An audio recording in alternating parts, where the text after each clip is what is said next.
Welcome to the Explainer. Okay, today we are going to crack a seriously fascinating textual mystery, and it's literally hidden inside a single ancient word. We're going to be using Dr. David Bauer's inductive Bible study methods to investigate a concept that has, well, sparked heated debates for centuries. Believe it or not, how we understand this one specific phrase, it completely rewires how we view the entire purpose of the text. Our investigation starts right here at the source, 1 Peter chapter 1. Right out of the gate, Peter writes to the exiles of the dispersion and immediately drops this incredibly loaded phrase. He describes them as chosen and destined by God the Father. But wait, what does it actually mean to be chosen in this context? Are we talking about a future, eternal destination, or is this about a radical present reality? Let's find out. To solve this, we're going to follow a rigorous investigative roadmap. We'll hit 1. The mystery of chosen. 2. Defining the evidence. 3. The power of context. 4. Scriptural cross-examination. 5. The expert witnesses. And finally, 6. The final verdict. Part 1. The mystery of chosen and the two competing theories. Okay, so when it comes to this idea of election, people usually fall into one of two major camps. On one side, you have soteriological election. This is the idea of God choosing specific individuals to experience personal salvation, focusing on that eternal destination. But on the other side, we have functional election.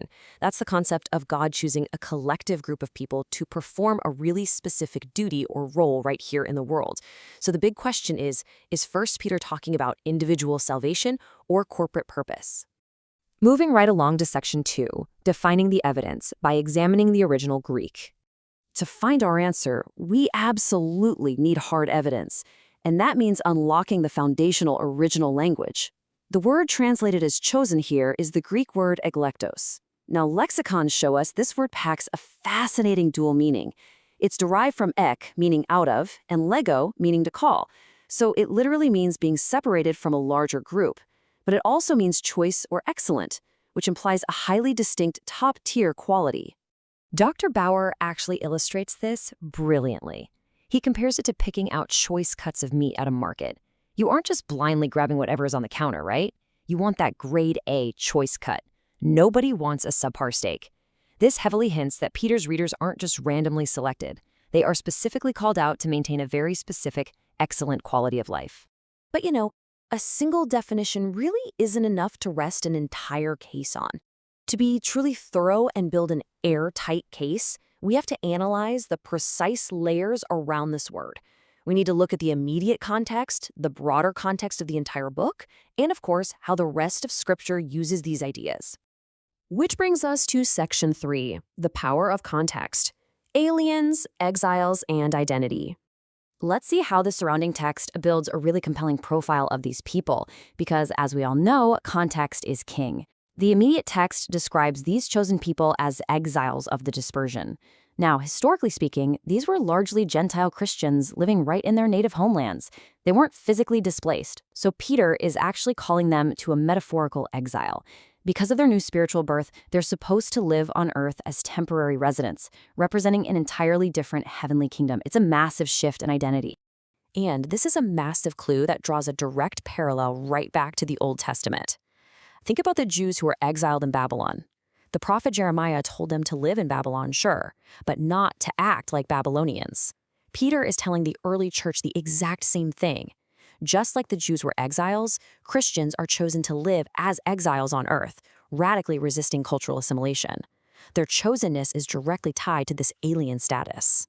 Looking a bit deeper into the book, being chosen is heavily linked to being called by God to do some very specific things. They're called to holiness, they're called to patiently endure unjust suffering, and they're called to return good for evil. These are highly active duties. And honestly, these specific callings strongly point toward a functional election. They aren't just chosen to sit around and be saved, they are specifically chosen to act completely differently in the middle of a hostile culture. Section 4, Scriptural Cross-Examination, Echoes of Ancient Israel. Broadening our lens here, we really have to cross-examine this text to see if there's a historical precedent. Basically, did God ever choose a group of people like this before? The answer is a resounding yes. Notice how Peter intentionally applies the historic language of Old Testament Israel directly to the New Testament church. In Exodus, the whole nation of Israel was sprinkled with blood. Peter says the church is chosen for sprinkling with Jesus' blood. In Exodus, Israel is called a holy nation, and Peter turns around and calls the church a holy nation and a royal priesthood. It perfectly mirrors how God historically chose an entire nation for a collective purpose, which was to be a light to the rest of the world.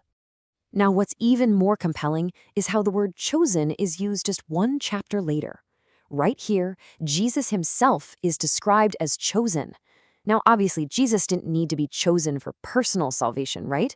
He was chosen for a function, to serve as the living cornerstone. So if the ultimate chosen one was chosen for a specific function, it really stands to reason that the church's election is also highly functional. Moving to Section 5, the expert witnesses. Commentators take the stand. Listen, no investigation is complete without consulting the experts. Let's impartially examine what theological scholars have concluded over the years. We'll start with John Calvin. He looked at Peter's phrase, according to the foreknowledge of God the Father, and he argued for individual soteriological election, basically an inexorable decree deciding exactly who is saved. However, if we take an inductive look at the immediate context, it offers a pretty different angle. Peter specifically says foreknowledge of God the Father. In this text, God's fatherhood is characterized by dynamic, merciful acts and a new birth, rather than just a remote, mechanical decree. Now, turning to modern scholars, we actually see a really strong consensus leaning towards the corporate view. E.G. Selwyn notes that the election of Israel is transferred to the church. Leonhard Goppelt points out the election to separation from the world. And Paul Ochtemeier brilliantly notes that believers are elect simply because they are in Christ. Since Christ is the chosen one, the church shares in his functional election. So modern scholarship overwhelmingly testifies to a corporate, functional purpose here. Section 6. The final verdict. Purpose over destination.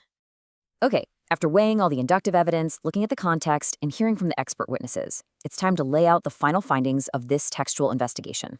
The overwhelming weight of the evidence suggests that being chosen in 1 Peter 1:1 isn't primarily about some cosmic lottery for individual salvation. Instead, it's a corporate calling. God has chosen the church to function in radical, distinct holiness. They are chosen to live as exiles, acting entirely differently from the culture around them, and living out a high-quality life that reflects the very character of God. Which brings us to the ultimate so what of this entire explainer. We want to leave you with this final provocative thought. If true election is actually about embracing an entirely new, challenging function in the world right now, if you are genuinely chosen to represent a totally different heavenly kingdom, are you actually living like an exile? Or are you just blending into Babylon? Thanks so much for joining me for this deep dive, and as always, keep asking great questions.